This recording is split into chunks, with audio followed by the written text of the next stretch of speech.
या मालिकेच्या आजच्या भागात आपण पाहणार आहोत पारू त्या नानूसोबत जंगलामध्ये फिरायला आलेली असते आणि त्यावेळी नानू मनाशी विचार करत असतो की हे फूल देऊन मी पारूला प्रपोज करू का. मात्र त्यानंतर तो असाही विचार करतो की जर मी असं केलं तर ते पारूला कदाचित आवडणार नाही. तर पारू मनाशी विचार करत असते की उगाच मी या नानूसोबत जंगलात आले, याच्यापेक्षा आदित्य सर तरी माझ्यासोबत हवे होते. आता याच्यापासून कशी सुटका करून घेता येईल ते बघायला हवं. आणि मग त्यानंतर ती मुद्दाम नानूला विचारते की नानू या जंगलामध्ये पिवळी फुलं आहेत का. आणि ते ऐकून नानू खुश होत म्हणतो की हो पारू, तुला आवडतात का पिवळ्या रंगाची फुलं. आणि त्यावर पारू सुद्धा हो म्हणते आणि नानूला सांगते की तू लगेच माझ्यासाठी ती फुलं घेऊन ये. त्यावर नानू म्हणतो की ठीक आहे, पण तू कुठेही जाऊ नको, इथेच माझ्या सायकलसोबत थांब. आणि त्यावर पारू फक्त हो म्हणते तर नानू लगेच तिच्यासाठी फुलं आणायला जातो. दुसरीकडे प्रिया आणि प्रीतम मारुतीच्या घरातून बाहेर पडतात आणि मग त्यानंतर त्यांना ते माळी काका दिसतात. प्रीतम आणि प्रिया त्यांच्याकडे जात विचारतात की खरी सगळं ठीक आहे ना, काकूंची तब्येत बरी आहे ना. त्यावर ते माळी काका सांगतात की हो, सगळं काही ठीक आहे. मात्र प्रीतमला असं वाटतं की ते मुद्दाम खोटं बोलतायत. त्यामुळे प्रीतम म्हणतो की जर तुम्हाला पैशांची गरज असेल तर मला नक्की सांगा, मी मदत करतो. मात्र ते माळी काका म्हणत असतात की मला खरंच पैशांची गरज नाही आहे प्रीतम बाबा. तर प्रिया म्हणते की काकूंची तब्येत ठीक नाही आहे ना, आणि त्यांच्यासाठी तुम्ही मारुती मामांकडून पैसे घेतले होते ना. ते ऐकून ते माळी काका म्हणतात की मी कशाला मारुतीकडून पैसे घेईल, आत्ता तर त्यालाच पैशांची गरज आहे, तोच सगळ्यांकडे पैसे उधार मागतोय. आणि ते ऐकून प्रीतम आणि प्रियाची काळजी अजूनच वाढते. तर दुसरीकडे मारुती त्याने जमवलेले पैसे घेऊन त्या खोट्या ब्राह्मणाकडे जातो. तो त्यांना पैसे देत म्हणतो की आता तुम्हाला जी पूजा हवी आहे ना ती पूजा करा, पण माझ्या पोरीवरचं संकट टाळायला हवं. आणि पैशांचं पाकिट बघून तो माणूस तर खूपच खुश होतो. मात्र तरीही तो मारुतीला म्हणत असतो की एवढ्या पैशांमध्ये काही होणार नाही. मी तुला 2 दिवसांची मुदत दिली होती, पण तू 2 दिवसांमध्ये आला नाही. आता भगवान शंकर कोपले आहेत, त्यामुळे तुला अजून पैसे द्यावे लागतील महायज्ञ करायला. आणि ते ऐकून मारुती म्हणतो की मला हे पैसे जमवता जमवता नाकी नऊ आले, याच पैशांमध्ये बघा ना काही जमतंय का. मात्र तो माणूस म्हणत असतो की ते शक्य नाही आहे, आणि जर तुला एवढेच पैसे महत्त्वाचे असतील ना तर हे पैसे घेऊन जा. पण मारुती म्हणत असतो की असं नका बोलू, पैसे तुमच्याकडेच राहू द्या. माझ्या पोरीसाठी तुम्हाला जी काही पूजा करायची आहे ती पूजा करा. आणि त्यावर तो माणूस म्हणतो की ठीक आहे, पण आता तू एक सोन्याचा मणी घेऊन ये. आणि त्यावर मारुती म्हणतो की ठीक आहे, पण मला त्यासाठी थोडा वेळ द्या. तर तो माणूस म्हणत असतो की ठीक आहे, पण जास्त वेळ लावू नको, कारण मला माहिती आहे तुझी मुलगी बाहेरगावी गेली आहे आणि तिकडे तिच्यावर एखादं संकट येऊ शकतं. त्यामुळे तू लवकरात लवकर सोन्याचा मणी घेऊन ये, म्हणजे मला महायज्ञ करायला. आणि त्यावर मारुतीसुद्धा हो म्हणतो आणि लगेच सोन्याचा मणी आणायला जातो. दुसरीकडे आदित्य मुद्दाम त्याच्या पायाला ठेच लागल्याचं नाटक करत असतो. तितक्यात अनुष्का त्या ठिकाणी येत त्याला काय झालं ते विचारते.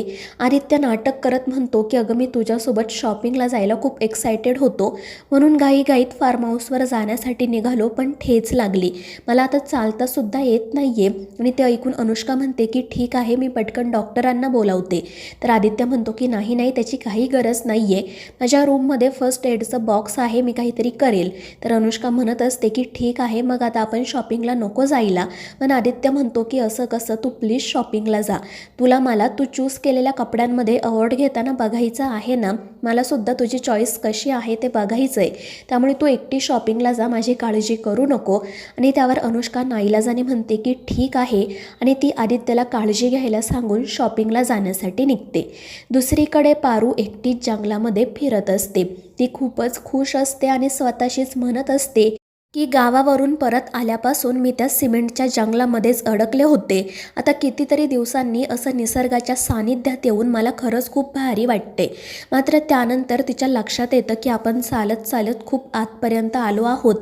आणि मग तिला नानूने सांगितलेला सल्ला आठवतो की तू ज्या रस्त्याने जाशील त्या रस्त्यावर काहीतरी खून करून ठेव, म्हणजे तुला माघारी येणं सोपं जाईल. आणि त्यामुळे पारू ती ज्या रस्त्याने जाते त्या ठिकाणी लगोरी रचून ठेवायचं ठरवते. आणि मग ती आजूबाजूचे दगड गोळा करून एक लगोरी रचते आणि मग पुढे जाण्यासाठी निघते. दुसरीकडे आदित्यसुद्धा जंगलात आलेला असतो. तो खूपच चिडलेला असतो आणि म्हणत असतो की मारुती मामा म्हणतात ना ते अगदी खरं आहे. ह्या पारूचा बालिशपणा अजूनही संपलेला नाही आहे. काय गरज होती तिला अशा अनोळखी ठिकाणी यायची. आणि तितक्यात त्याला समोर नानू दिसतो. तो नानूकडे जात विचारतो की तू इथे का झोपला आहे आणि पारू कुठे आहे. तर नानू म्हणत असतो की माझ्या मनात. आणि ते ऐकून आदित्य चिडून म्हणतो की नानू पार्वती कुठे आहे, खरं खरं सांग. त्यावर नानू म्हणतो की तिने मला ही पिवळी फुलं आणण्यासाठी जंगलात पाठवलं होतं आणि मी तिला माझ्या सायकलसोबतच थांबायला सांगितलं होतं. पण जेव्हा मी परत आलो तेव्हा फक्त माझी सायकल होती आणि पार्वती नव्हती. मी तिला शोधण्याचा खूप प्रयत्न केला पण ती काही मला सापडलीच नाही. शेवटी मी थकून इथे झोपलो. आणि ते ऐकून आदित्य तर खूपच चिडतो. तो म्हणत असतो की नानू तुला काही कळतं की नाही, मी तुझ्यावर तिची जबाबदारी सोपवली होती ना, मग असं वागायला तुला काहीच कसं वाटलं नाही. आणि मग तो स्वतः पारूला जंगलात शोधण्यासाठी निघतो. नानू त्याला सांगत असतो की आदित्य सर काळजी घ्या, ज्या मार्गाने जाल त्याच्यावर काहीतरी खून करून ठेवा, नाहीतर जंगलामध्ये हरवून जाल. मात्र आदित्य त्याचं बोलणं काही ऐकत नाही. तो पारूला मोठमोठ्याने आवाज देत त्या जंगलामध्ये फिरत असतो आणि पारू न सापडल्यामुळे तो खूप वैतागतो. तो म्हणत असतो की जेव्हा मी घरी जाईल ना तेव्हा आईलाच या पारूबद्दल सांगेल. आईने समजवल्यावर पारू बरोबर सरळ होईल. इथे आल्यापासून ती मला खूपच त्रास देत आहे. ती का वागते ना तेच मला कळत नाही. आणि त्याचं हे सगळं बोलणं स्वतःशी सुरू असतानाच त्याला एके ठिकाणी लगोरी रचलेली दिसते. तो विचार करत असतो की कदाचित ही लगोरी पारूनेच रचली असेल खून म्हणून.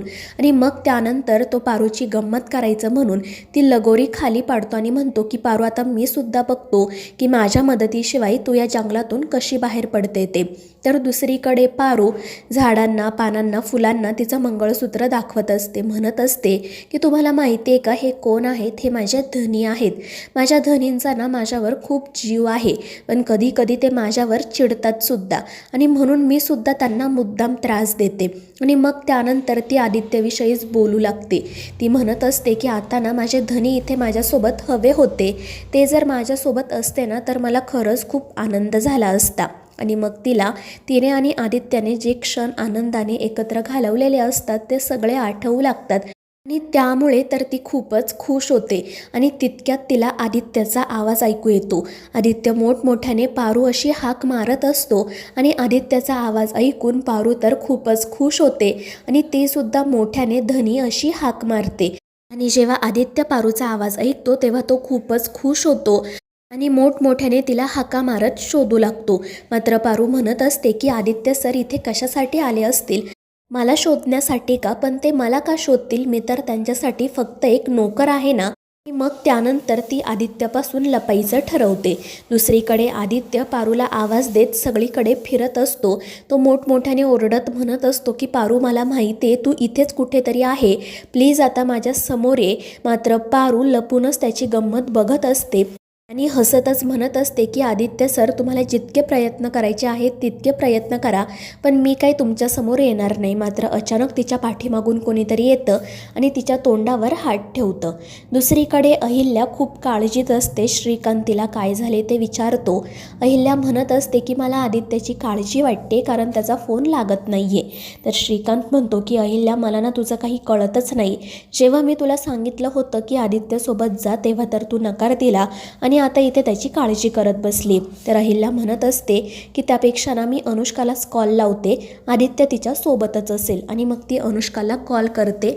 अनुष्का वैतागूनच तिचा कॉल रिसीव्ह करते आणि मग अहिल्यासोबत गोड गोड बोलण्याचं नाटक सुरू करते. अहिल्या तिला आदित्यबद्दल विचारते तर अनुष्का सांगते की आदित्यच्या पायाला ठेच लागली आहे, त्यामुळे तो फार्म हाऊसवर आराम करतोय आणि मी एकटी शॉपिंगसाठी आली. तर अहिल्या म्हणत असते की त्याचा फोनसुद्धा लागत नाही आहे, मला त्याच्याशी तातडीने बोलायचं होतं. आणि ते ऐकून अनुष्काला असा संशय येतो की नक्कीच आदित्य पारूसोबत जंगलात गेला असणार. आणि मग ती अहिल्याला म्हणते की मॅम मी जास्त दूर आलेली नाही आहे, मी पुन्हा फार्म हाऊसवर जाते आणि तुमचं बोलणं करून देते. त्यावर अहिल्या म्हणते की ठीक आहे आणि अनुष्का मग लगेच फार्म हाऊसवर जाण्यासाठी निघते.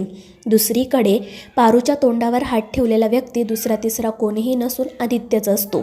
तो पारूवर खूप चिडलेला असतो आणि तिला म्हणत असतो की पारू, असं वागायला तुला काहीच कसं वाटत नाही गं? आज जर तुला काही झालं असतं तर मी काय केलं असतं? आपण बाहेर आहोत म्हणून मी तुला काही बोलत नाही, जर घरी असतो ना तर तुझ्या एक कानाखालीच लावली असती. आणि तो पारूवर हातसुद्धा उगारतो. त्यामुळे पारूला वाईट वाटतं आणि ती रडू लागते. मात्र आदित्य तिच्याकडे बघून मोठमोठ्याने हसू लागतो आणि तिची माफी मागतो. तर मित्रांनो, या मालिकेच्या पुढील भागांच्या अपडेटसाठी आपल्या चॅनेलला सबस्क्राईब करा.